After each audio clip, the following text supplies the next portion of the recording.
da Advocacia, Dr. Rodrigo Tavares. Vamos para uma dica rápida de direito tributário.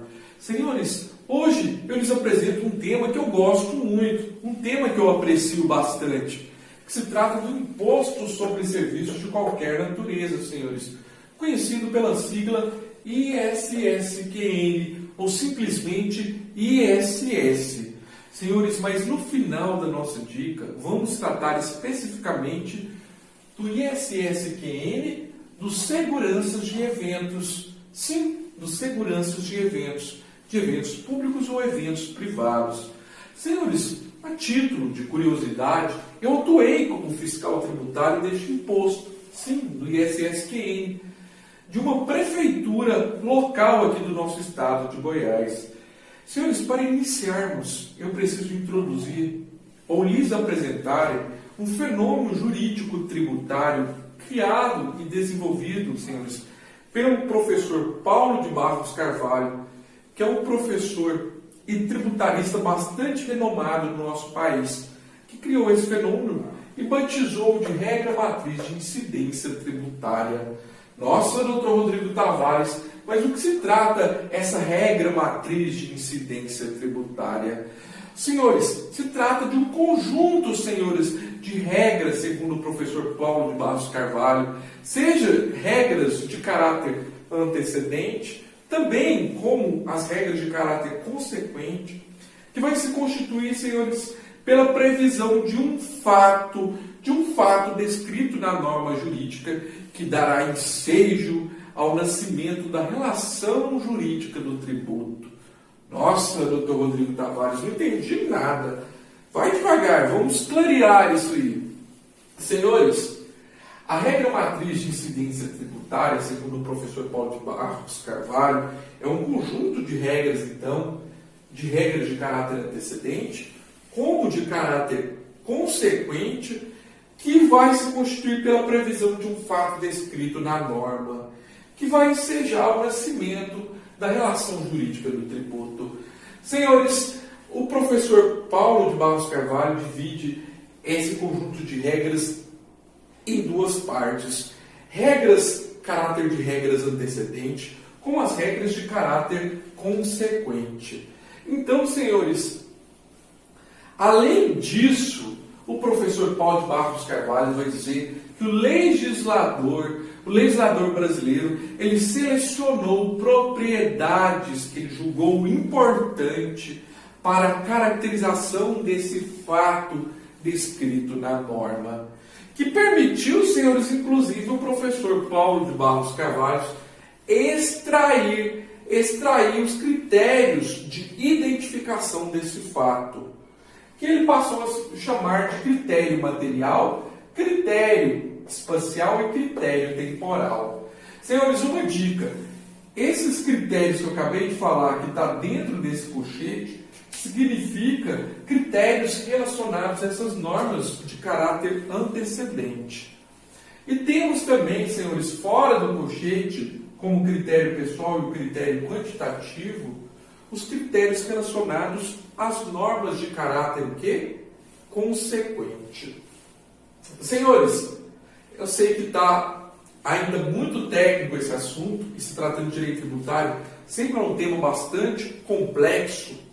Então vamos analisar cada um desses critérios que possibilitará a compreensão dos senhores. Senhores, o critério material, que se trata do primeiro critério, ele nada mais é, senhores, do que uma ação que vai gerar a obrigação tributária de pagar o tributo. Se trata de uma ação que nasce a obrigação, se você faz aquela ação, nasce a obrigação tributária de pagar o tributo. Senhores, se tratando do imposto sobre serviço de qualquer natureza, o critério material, essa ação vai estar prevista lá no artigo 1º da Lei Complementar 116 de 2003, que se trata da ação de prestar os serviços, mas não é qualquer serviço, senhores. É os serviços previstos na lista anexa da Lei Complementar 116 de 2003, é a lei responsável por regulamentar este imposto, o imposto sobre serviços de qualquer natureza. Visto, senhores, o critério material, vamos então para o critério espacial. Critério espacial, senhores, é o local em que deve ocorrer o fato. É o local em que deve ocorrer o fato. Senhores, se tratando do imposto sobre serviço de qualquer natureza, senhores, o critério espacial está definido lá no artigo 3º, caput e seus incisos e parágrafos, senhores. O legislador estabeleceu que a regra geral, que o imposto sobre serviço de qualquer natureza será devido, senhores, será devido no local do estabelecimento do prestador dos serviços. Ou no caso de um prestador de serviço não tiver um estabelecimento, um local do domicílio do prestador dos serviços. Então essa é a regra geral, senhores. No local do estabelecimento do prestador de serviço, que vai ser devido o ISS para o município. Ou na falta de um estabelecimento, no local do domicílio do prestador dos serviços. Senhores, só que o legislador foi mais adiante. Ele falou assim, essa é a regra geral, mas temos alguns casos, alguns serviços que ele elencou nos incisos 1 ao 25, senhores, 1 ao 25, e também nos parágrafos 1º, 2º, 3º, 4º e 7º, uns serviços que não serão devidos, o ISS não será devido no local do estabelecimento do prestador de serviços. Mas sim, senhores, o imposto passa a ser devido no local da realização do serviço. No local da realização do serviço. Ou então no local do estabelecimento do tomador de serviços. Ou no domicílio do tomador de serviço. No local do domicílio do tomador de serviço. Quando eu falo em tomador de serviço, senhores, eu estou falando daquele que contrata o serviço. Do contratante, daquele que contrata o serviço. Senhores, visto então o critério espacial, passamos agora, senhores, a analisar o critério temporal. O critério temporal, senhores, é o exato instante em que ocorre o fato. É o exato instante em que ocorre o fato descrito na norma jurídica. E se tratando do imposto sobre serviço de qualquer natureza, senhores, o critério temporal, senhores, nada mais é, senhores, do que a data da concretização da execução do serviço. É a data da concretização da execução do serviço. É a data da concretização da execução do serviço, senhores. Visto o critério temporal, senhores, então, esse conjunto de critério material, critério espacial e critério temporal, vimos que faz parte das regras de caráter antecedente. Vamos agora para as regras de caráter consequente. Temos então, senhores, dois critérios, o critério pessoal e o critério quantitativo. Senhores, quando eu falo em critério pessoal, senhores, eu fragmento, senhores, em duas partes, em dois sujeitos, o sujeito ativo e o sujeito passivo. Mas eu quero que os senhores entendam, quando eu falo em critério pessoal, eu estou tratando daquele que, por lei, é obrigado de cobrar o tributo e daquele, por lei, que é obrigado de pagar o tributo. Ou, simplesmente, daquele, por lei, que sem revestir a condição de contribuinte, de praticante do fato, vai também pagar o tributo. Senhores, vamos por parte. Então o critério pessoal vai ser dividido em sujeito ativo e sujeito passivo. O sujeito ativo, como eu disse, é o obrigado por lei de cobrar o tributo. Se trata dos entes federativos, do poder público, União, Estados, Distrito Federal e municípios. Mas, senhores, se tratando do imposto sobre serviços de qualquer natureza, esse é um imposto municipal, elencado lá na competência tributária dos municípios, pelo legislador constituinte, senhores, originário, pelo legislador constituinte originário, que ao criar a nossa Constituição Federal, declarou expressamente que o imposto sobre serviços o imposto sobre serviço de qualquer natureza é um imposto de competência tributária dos municípios. Então, senhores, se tratando do ISS, a Lei Complementar 116 de 2003 também traz lá no artigo 1º que o responsável, o obrigado por lei de cobrar esse tributo, tanto é o município como o Distrito Federal, ao exercer a sua competência municipal. Senhores, sujeito passivo. Sujeito passivo é o contribuinte do imposto, senhores. É o contribuinte do imposto ou responsável tributário do imposto. Se tratando do ISSQN, senhores, do imposto sobre serviço de qualquer natureza, o artigo 5º, senhores, o artigo 5º vai falar expressamente na Lei Complementar 116 de 2003 que o contribuinte é o prestador dos serviços. O contribuinte deste imposto é o prestador dos serviços, senhores. E o responsável tributário, quem que é, Dr. Rodrigo Tavares? Previsto lá no artigo 6º da Lei Complementar 116 de 2003, senhores. Como eu disse, o responsável é aquele que, sem revestir a condição de contribuinte, sem ser o contribuinte, a norma obriga que ele pague o tributo.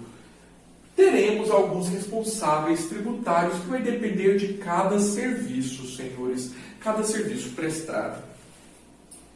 Visto então o critério pessoal, vamos para o último critério, o critério quantitativo, senhores. O critério quantitativo, senhores, se trata de duas grandezas econômicas que têm a função de dimensionar o valor do tributo. Então, se trata de duas grandezas econômicas, base de cálculo e alíquota, que têm a função de dimensionar o valor do tributo. Senhores, a base de cálculo do imposto sobre serviços de qualquer natureza é o preço dos serviços. E está lá previsto no artigo 7º da Lei Complementar 116 de 2003. E a alíquota, senhores, com previsão expressa no artigo 8º-A. Se tratando do imposto sobre serviços de qualquer natureza, senhores, terão um patamar mínimo e um patamar máximo, onde que a alíquota mínima permitida pelo legislador federal, senhores, é de 2%, e a alíquota máxima deste imposto é de 5%. Como eu disse que se trata de um imposto municipal, senhores, cabe aos municípios estabelecerem dentro destes patamar as suas alíquotas da sua legislação tributária. Senhores, visto todo esse aparato, todo esse conceito, senhores, todo esse conhecimento, vamos então analisar o ISSQN, senhores, de quem? Dos seguranças de eventos públicos e privados. Senhores, o segurança de eventos públicos ou privados, seguranças de pessoas, de semoventes, de bens, os seguranças, ele tem previsão, senhores, lá no subitem 11.02 da lista anexa da Lei Complementar 116 de 2003. Interessante, senhores. Eu lhe faço a seguinte pergunta: e onde que o ISSQN, nesse caso, é devido? Se tratando de segurança de evento. Eu sou um segurança. Eu vou prestar o serviço de segurança lá no município de Uberlândia, estado de Minas Gerais. Eu resido em Aparecida de Goiânia. Mas onde que o imposto será devido? Eu vou pagar o ISSQN, porque eu sou contribuinte, sou prestador de serviço, sou segurança. Eu vou prestar o serviço em Uberlândia, mas o imposto vai ser devido aqui para o município de Aparecida de Goiânia, o município onde eu tenho domicílio e sou residente? Ou será devido para o município lá de Uberlândia, onde eu vou prestar o serviço? Que interessante, senhores. Os seguranças de eventos públicos ou privados, senhores, eles se tratam de uma exceção à regra geral, que a regra geral do local em que o imposto é devido, como a gente viu, era o local do estabelecimento do prestador de serviço, ou na falta desse, no local do domicílio do prestador de serviço. Só que os seguranças, senhores, o segurança é uma exceção a essa regra geral. E ele está lá no inciso 16, no inciso 16 do artigo 3º, senhores, da Lei Complementar 116/2003. Então, o imposto é devido, neste caso, senhores, em específico, no local da realização do serviço. No local da realização do serviço.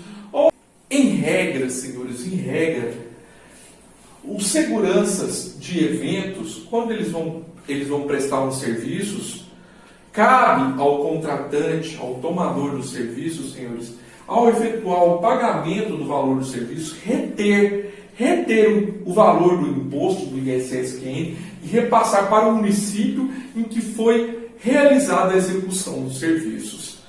Senhores, então essa é a minha dica de hoje. Desculpa por fazer esse prolongamento, demorar um pouquinho de tempo, mas é necessário a gente visualizar todos esses critérios para a definição de onde o imposto é devido, se tratando, nesse caso, de serviços de segurança de eventos.